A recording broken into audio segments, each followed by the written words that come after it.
Hello everyone. Today we are going to discuss about fate of hemoglobin और fate of RBCs. यानी कि RBCs जो कि packets है हीमोग्लोबिन का, है ना, अगर वो अपनी लाइफ पूरी कर लेती है, या RBCs while throwing in the blood vessels.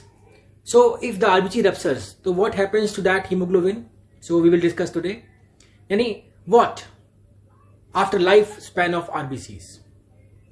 What happens to hemoglobin, heme or globin, once it is coming out from the RBCs? And how bilirubin becomes water soluble? Bilirubin is actually water insoluble and that has to be excreted from the body. So what happens to this and how bilirubin excreted from the body? So let us discuss fate of hemoglobin or fate of RBCs. As we know that lifespan of RBCs are 100 to 120 days. 120 दिन तक वो जिंदा रहती हैं body में, and travels about 750 miles in that time. Old erythrocytes becomes rigid and fragile and their hemoglobin begins to degenerate. जैसे जैसे उनकी लाइफ बीतती जाती है तो वो बिकॉज ऑफ वहां पे कोई माइटोकॉन्ड्रिया नहीं है, वहां पे कोई न्यूक्लियस नहीं है, तो दे can not generate any enzyme, they cannot produce RNA, DNA, everything.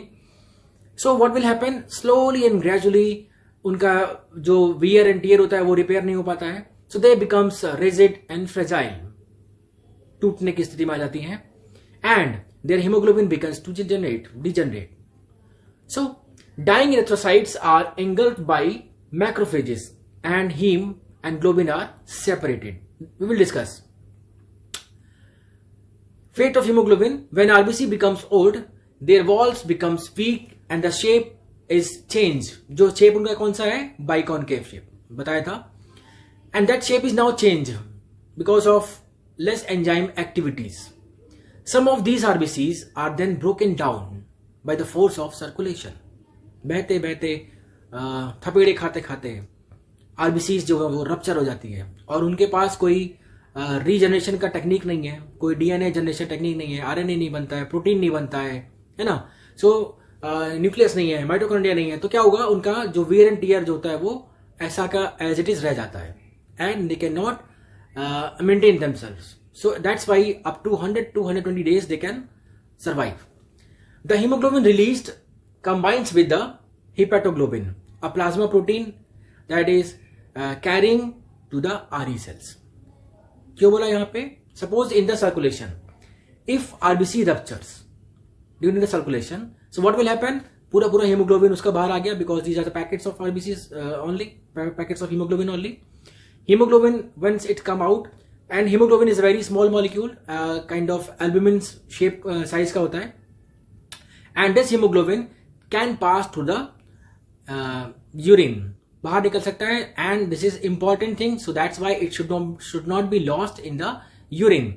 So body क्या करती है? जैसे हीमोग्लोबिन निकला तो उसको हिपैटोग्लोबिन प्रोटीन से बाइंड कर देती है. तो वो प्रोटीन बड़ा है और हीमोग्लोबिन बाइंड हो जाता है, तो क्या होता है? वो उसके साथ सुरक्षित हो जाता है. यानी that because of bigger size now it can not B pass through the urine. एक ये फायदा हुआ. एंड देन हिपैटोग्लोबिन से बाइंड करने के बाद ultimately this is going to the RE cells. और क्या होता है? The most of the RBCs, that old RBCs are phagocytosed by the RE cells. अभी जो रास्ते में रप्चर नहीं हुई, अगर वो ओल्ड होती जा रही है तो क्या होगा? अल्टीमेटली जो स्प्लीन है, स्प्लीन में हैविंग द स्प्लीनिक फिल्टर्स, ऐसा फिल्टर्स रहते हैं, जाली रहती है, एंड दैट स्प्लीनिक फिल्टर्स में जब वो आरबीसी पास होती है, so RBC if it is normal RBC, तो that somehow it can pass. We know the flexibility of the RBCs, but once it becomes old, so it cannot pass easily and it will be trapped by this meshwork of the spleen, and there are sitting the RE cells. RE cells उनको तो जो macrophage sales हैं वो उनको पकड़ के खा जाती है. यानी they are sitting there and they are just choosing which is normal RBC, which is abnormal RBC, and उसमें से जो abnormal RBC उनको दिखती है, that RBC is phagocytosed by the RE cells. अब RE cells कहां कहां मिलती हैं? मिलती हैं लिवर में, बोन में, bone marrow में, and the spleen. Spleen is the most important organ which is having these kind of RE cells to trap the old and fragile RBCs. These cells do not phagocytose the normal RBCs. जो RE cells वहां बैठी हुई हैं वो normal RBC को नहीं खाती हैं, ध्यान रखिएगा. As the normal RBCs are flexible and can pass easily through the splenic filter. The old RBCs are deformed and stiff. Hence fail to pass. उसमें जो ये फिल्टर है उसमें से पास नहीं हो पाती हैं और वो वहीं पे फंस जाती है. And are phagocytosed by the RE cells situated near the filter. The hemoglobin is then processed within the RE cells as follows. अब जब RBCs phagocytosed हो गई हैं, उसकी मेम्ब्रेन खुल गई, RBCs now ruptured और खुल गई है और उसमें से अब हीमोग्लोबिन बाहर आ गया. So that hemoglobin is processed in what ways? Now it is we can see. कभी कभी क्या होता है कि in the circulation also haemoglobin से हीम और ग्लोबिन अलग हो जाता है ना. So that globin also जो प्रोटीन है, so that will be taken to the amino acid pool, यानी वो प्रोटीन में फिर से यूटिलाइज हो जाएगा. एंड जो हीम निकलता है, haem is again very small molecule और very important molecule. It should not go out from the body in the urine, mind it. So उसके लिए भी बॉडी क्या करती है, वो हीम को भी हीमोपैक्सिन प्रोटीन से बाइंड कर देती है ना. सो जब बाइंड हो जाता है तो that haem is also preserve like this and it will not go out from the body. अब जब हीमोग्लोबिन बॉडी में अंदर आ गया है आरी सेल्स के, तो आरी सेल्स उसको खोलती हैं. खोलती कैसे है? हीमोग्लोबिन में क्या होता है, is as I had discussed in the previous chapters also, hemoglobin is a tetrapyrrole structure. 4 तरह का पायरोल रिंग्स होती हैं. सो उस टेट्रापायरोल स्ट्रक्चर्स को, रिंग्स को खोलना होता है. ठीक है, खोलेगा कौन? Cutting enzymes. ठीक है, जो एंजाइम होता है वो कैंची से काट देता है उसको, पायरोल रिंग्स को खोल देता है. So opening of the tetrapyrrole rings, this is catalysed by the enzyme haem oxidase. Haem oxidase enzyme जो होता है वो यहां पे काम कर रहा है and it is opening the tetrapyrrole rings. Once the tetrapyrrole ring is open, तो व्हाट विल हैपन? हीम अलग हो जाएगा, ग्लोबिन अलग हो गया and then haem is now converted into the bilirubin. ठीक है, so then the globin is separated and added to the amino acid pool. यहां से ग्लोबिन इंपॉर्टेंट चीज है, प्रोटीन है, तो उसको जो उसकी जो एंजाइम्स, डाइजेस्टिव एंजाइम्स होते हैं वो उसको खोल के अमीनो एसिड में डाल देते हैं and this amino acid is going to the amino acid pool of the body, where the body can again utilize those amino acids and make any kind of protein, whatever it want. It may be globin, it may be albumin, it may be structural protein, it may be hormone, anything it can be made, है ना, from this amino acid pool.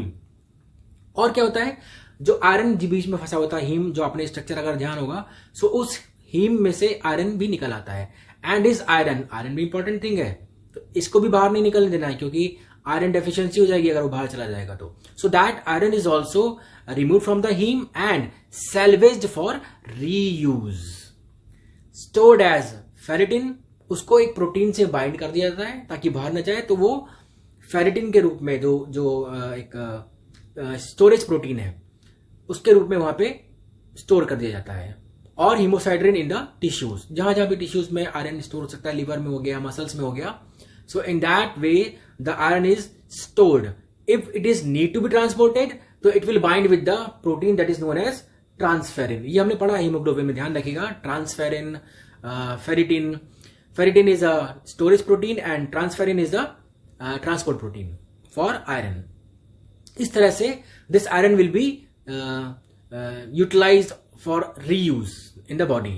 It may be for RBC production also again and it may be for other uses. Open the tetrapyrrole structure forms the biliverdin. अब क्या हुआ, जो haem जो खुला था, iron निकल गया, कार्बन मोनोऑक्साइड निकल गया एंड क्या निकला? बिलिरुबिन. सॉरी, पहले क्या निकला? Biliverdin. Biliverdin which is now reduced to bilirubin.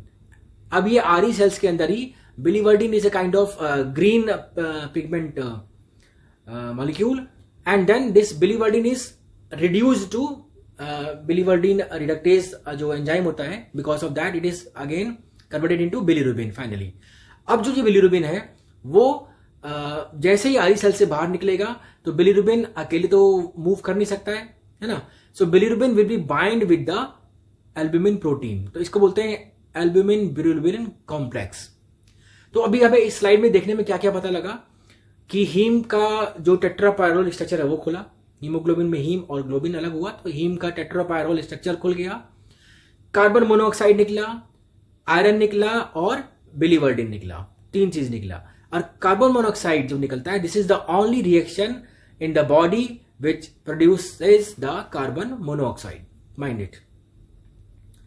अब जो इसको हम लोग देखते हैं इस तरह से, haemoglobin broken down to haem and globin and it is haem is again coming to bilirubin, पहले बिलीवर्डिन आएगा and then bilirubin and then iron and globin is going to the amino acid pool and use for the protein. छोटा सा diagrammatic representation है how the things are going on. सबसे पहले हम बात करेंगे अगर ब्लड में और आरई सेल्स में क्या हो रहा है आरबीसी का। अगर ब्लड में ब्लड में अगर आरबीसीज इफ रप्चरिंग फट जाती है because of flow of the blood circulation, it is old, it is fragile, it can rupture in the blood circulation also. If it is not ruptured, if it is old, it will be taken to the RE cells and RE cells will catch, as we know, because of spleen में वहां पे RE cells बैठी हुई हैं and those RE cells will phagocytose those RBCs। यहां तक समझ में आ गया है। तो इसी को ये दिखाया गया है यहाँ पे, अगर old RBC है, ठीक है, तो that is phagocytosed and it is taken to the RE cells। ठीक है, आरई सेल्स में वो आरबीसी उसको को ले जाया जाएगा एंड आरई सेल विल फेगोसाइटोज उसको रप्चर करके वो बनाएंगे। ठीक है, और अगर सर्कुलेशन में रहता है तो वो भी उसका लाइसिस होगा, आरई सेल्स में तो भी लाइसिस हो रहा है। तो लाइसिस होने के बाद क्या मिलता है, we know that we are getting it see haemoglobin and from this haemoglobin and this haem and globin is separated in the circulation also and in the RE cells also. दोनों साथ एक साथ समझने के लिए बनाया हुआ है कि अगर आरबीसी ब्लड में मूवमेंट के दौरान अगर उसकी लाइसिस होती है तो भी हीम एंड ग्लोबिन अलग हो जा रहा है। अगर हीमोग्लोबिन अकेला पड़ा गया तो haemoglobin is bound with the protein that is known as haptoglobin. Haptoglobin is taking that haemoglobin to the RE cells again. Ultimately RE cells में पहुंचना ही है फॉर द प्रोसेस। ठीक है, अगर हीम भी आ गया तो that haem also will be taken up by the haemopexin to the RE cells. ठीक है, और यहां पे देखिए ये ग्लोबिन। ठीक है, सो ग्लोबिन का क्या है, ultimately globin if it is in the circulation also, if it in the RE cells also, if it is processed, it will go to the amino acid pool, क्योंकि बॉडी को protein बहुत जरूरत है और वो प्रोटीन को ऐसे waste नहीं होने देगी और उसको अमाइनो एसिड पूल में डाल के और फिर यूज करेगी। ठीक है, सो ये पूल में जा रहा है globin and then if in the circulation also heme is there, heme will be taken as with the help of hemopaxin to the RE cells। यहां तक समझ में आ गया। यानी अगर सर्कुलेशन में भी आरबीसी रप्चर हुआ, लाइसिस हुआ, तो भी anyhow we have to take this haemoglobin with the haptoglobin और हीम विद द हीमोपैक्सिन।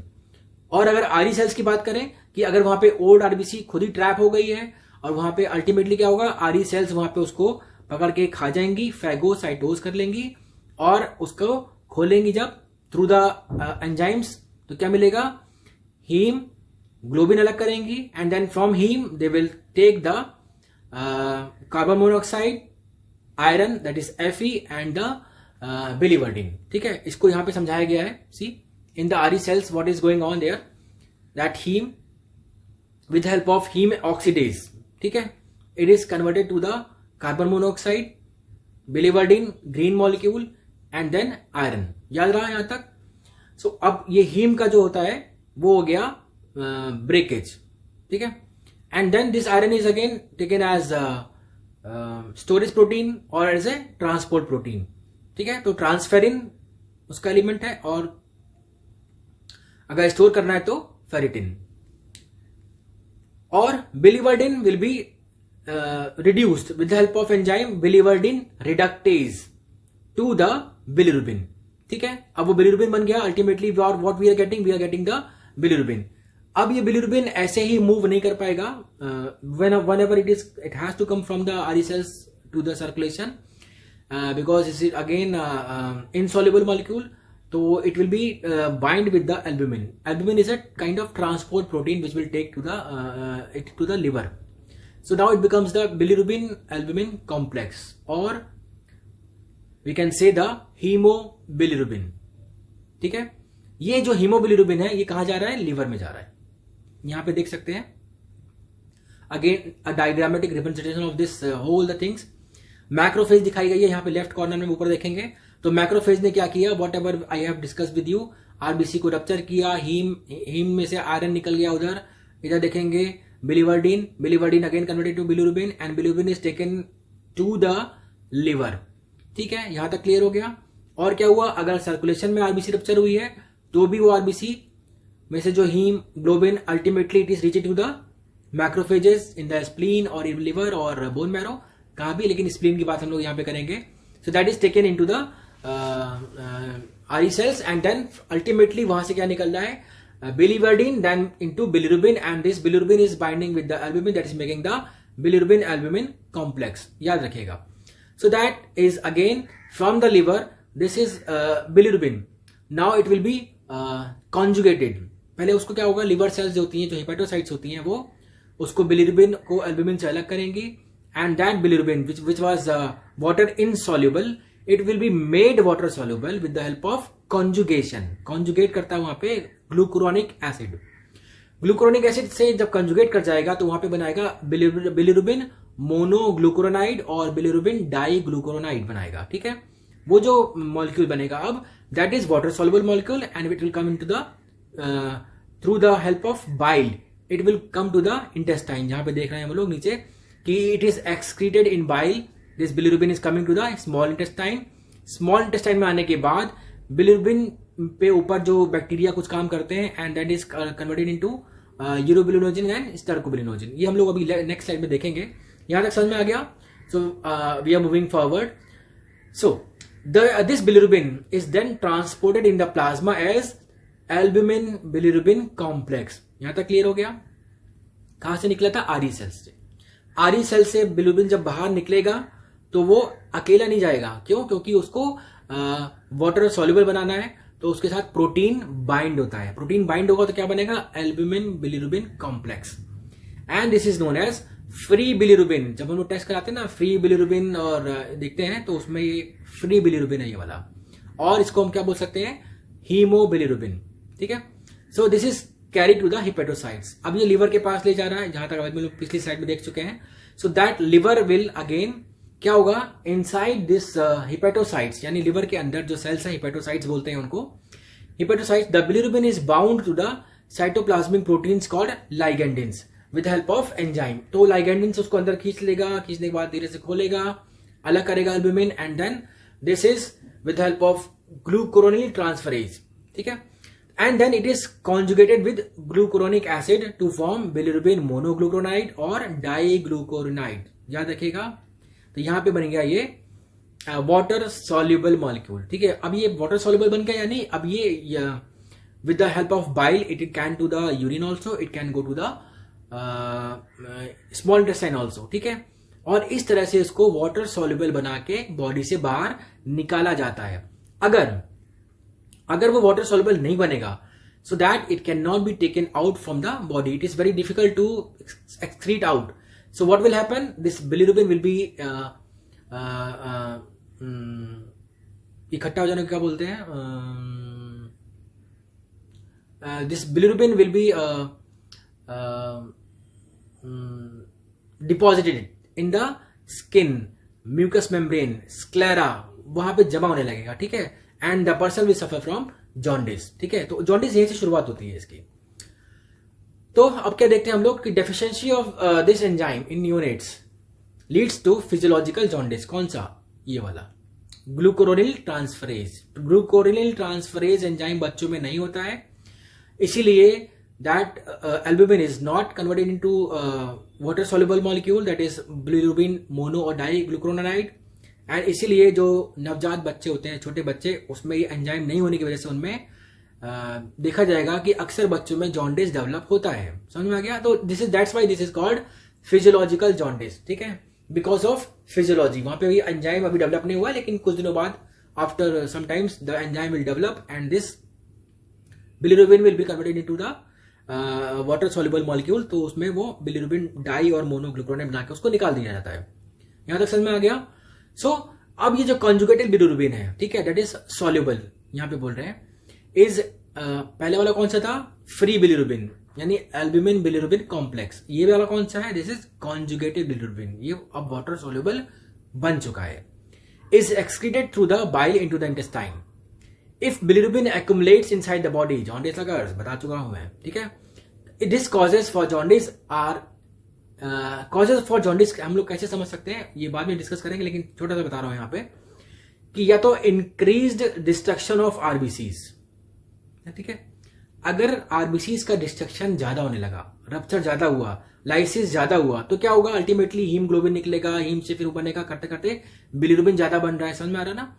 तो बिलिरुबिन ज्यादा बना तो अल्टीमेटली बिकॉज इतना ज्यादा बिलिरुबिन हो जाएगा कि बाहर नहीं निकल पाएगा, तो जॉन्डिस डेवलप हो जाएगा।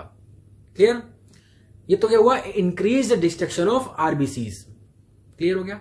अगर डिस्ट्रक्शन इंक्रीज नहीं हुआ है तब भी जॉन्डिस हो रहा है, इसका मतलब क्या हो सकता है कि वहां पे डिक्रीज्ड ग्लूकोरोनिल ट्रांसफरेज एक्टिविटीज, जो एंजाइम था जो कि उसको वाटर सॉल्युबल बना रहा था, अगर किसी में वही कम हो जाए तो भी बिलिरुबिन बॉडी में रुका रह जाएगा और बाहर नहीं निकल पाएगा, and the person will suffer from jaundice. यहां तक भी ठीक है। अगर आरबीसी का लाइसिस भी नहीं हुआ है ज्यादा, ग्लूकोरोनिल ट्रांसफरेज भी ठीक काम कर रहा है, बाइंडिंग भी हो रही है, लेकिन अगर वहां से निकलने के बाद या तो लिवर में प्रॉब्लम है, कुछ लिवर डिजीज है तो भी प्रॉब्लम हो सकती है, या बन तो गया बिलिरुबिन लेकिन अब निकलने के बाद इंटेस्टाइन में कहीं फंस जा रहा है ना, यानी obstruction to the bile flow to the intestine. Obstructive jaundice यहां पे आता है, ठीक है। सो यहां पे obstructive jaundice, because of obstruction this bilirubin is not able to go into the further process and intestine में या यूरिन में नहीं जा रहा है, एंड बैक फ्लो की वजह से वो बॉडी में इकट्ठा हो जाता है। So this is jaundice is developing in this way also. In the intestine bilirubin acted upon by bacteria and form urobilinogen. अब जो बिलिरुबिन वहां से निकला बेचारा, इन नॉर्मल कोर्स बिलिरुबिन जो आता है because it becomes the conjugated, so now it is coming to the intestine, and in the intestine the bacteria will act upon this bilirubin and it will convert into the urobilinogen. यहां पे एक नया चीज मिल गया हमको, यूरोबिलिनोजिन, ठीक है। अब आ गया some of the urobilinogen passes through stool, it is called stercobilinogen which gives yellow color to the stool। तो वहां पे भी इसका बैक्टीरिया उस पर काम कर रहे हैं, तो ultimately stercobilinogen which gives the yellow color to the stool। यहां तक क्लियर है। This stercobilinogen on oxidation outside the body is converted into stercobilinogen which gives the stool a brown color, ठीक है। स्टूल का after once it is oxidised, that yellow colour stool, जो fresh stool is now turn into the brown colour stool because of oxidation of the stercobilinogen to stercobilin, ठीक है। ये तो बहुत याद रखने वाली बात नहीं है, बस स्टर्कोबिलिनोजिन स्टर्कोबिलिन बन गया। अब जो होता है because intestine is having the circulation also, तो उसमें क्या एक चीज हम पढ़ते हैं, एनाटॉमी में पढ़ेंगे, this is called enterohepatic circulation, यानी इंटेस्टाइन से लिवर में वापस चीजें जा रही। Entero means intestine, hepatic means liver, तो enterohepatic circulation, through enterohepatic circulation some part of urobilinogen, ठीक है, वो वापस चला जाता है in the through the intestine to the liver, ठीक है, और कुछ पार्ट चला जाता है in the through the circulation only it is going to the kidneys.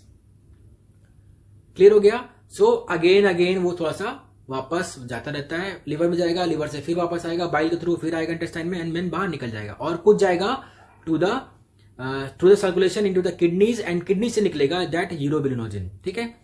So a part of this urobilinogen is also excreted through urine on oxidation, it is converted into urobilin. तो कुछ part जो था वो because एंटेरोहिपैटिक circulation, जो एंटेरोहिपैटिक circulation क्या होता है, क्योंकि इंटेस्टाइन से जो भी चीजें अब्सॉर्ब होती हैं वो जाके लिवर में जाके प्रोसेस होती हैं, ठीक है। सो जब बाकी चीजें अब्सॉर्ब हो रही हैं तो थोड़ा सा ये यूरोबिलिनोजिन भी अब्सॉर्ब हो जाता है, and it is again going to the recycling mode, and some part is going to the kidneys. अभी फिगर में दिखाऊंगा, समझ में आ जाएगा। देखिए क्या होता है, आरी सेल्स से जो बिलिरुबिन निकला, ठीक है, तो उसमें क्या हुआ, it is once it is coming into the blood, so it has to be joined with the albumin, ठीक है, तो it is becomes the bilirubin albumin complex और हीमोबिलिरुबिन, या इसको बोलते हैं फ्री बिलिरुबिन। अच्छा, अब आ गया लिवर में, यहां तक हम लोग समझ चुके हैं, but this is a repetition of the things ताकि आपको अच्छे से याद हो जाए, इंपॉर्टेंट टॉपिक है। हिपेटोसाइट्स में क्या होता है, लिवर सेल्स में बिलिरुबिन को ग्लूकोनिक एसिड से कॉन्जुगेट किया जाता है, जोड़ा जाता है, तो क्या उससे क्या होता है, this bilirubin becomes water soluble again, ठीक है, तो this is called conjugated bilirubin. अब क्या होगा, this conjugated bilirubin will go with the bile to the intestines. Intestine में आ गया, इंटेस्टाइन में वी हैव डिस्कस्ड कि that conjugated bilirubin is acted upon by the bacteria and it is converted into the urobilinogen, ठीक है, and then once it is going to the stool it is known as stercobilinogen, and in the oxidation, after oxidation it becomes the stercobilin, that is brown color of the stool। Clear हो गया। अब यहां से तो intestine से through the enterohepatic circulation again some part is going to the hepatocytes and some part is going to the kidney, ठीक है, यहां पे थोड़ा समझने वाली बात ये वाली है कि किडनी में आ गया। किडनी में क्या हुआ, that because it is now becomes the water soluble ना, तो किडनी में जा रहा है, किडनी में जाएगा तो किडनी से भी एक्सक्रीशन होगा, इसीलिए यूरिन थोड़ी सी येलो कलर होती है, ठीक है, और जॉन्डिस में तो बहुत ज्यादा येलो कलर की आती है, ठीक है।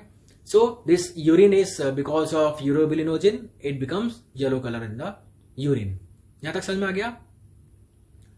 यही थोड़ा सा दिखाया अगेन कि बिकॉज ये इंपॉर्टेंट टॉपिक है, इसमें I have collected so many slides, तो just to give you one impression of that again, RBCs see number 1 RBCs, number 2 इसमें से जो अगर हीमोग्लोबिन रप्चर हुआ तो globin part is going to the amino acid pool, ठीक है, 1 2 3 4 देखिए ध्यान से, आरबीसीज में से ग्लोबिन निकला, ग्लोबिन से अमाइनो एसिड, वो अमाइनो एसिड चेन होता है, protein is what, protein is only the chain of amino acids, ठीक है, तो वो अमाइनो एसिड निकाल के कहां डाल दिया, अमाइनो एसिड पूल में डाल दिया और इसको फिर से यूज कर सकती है बॉडी।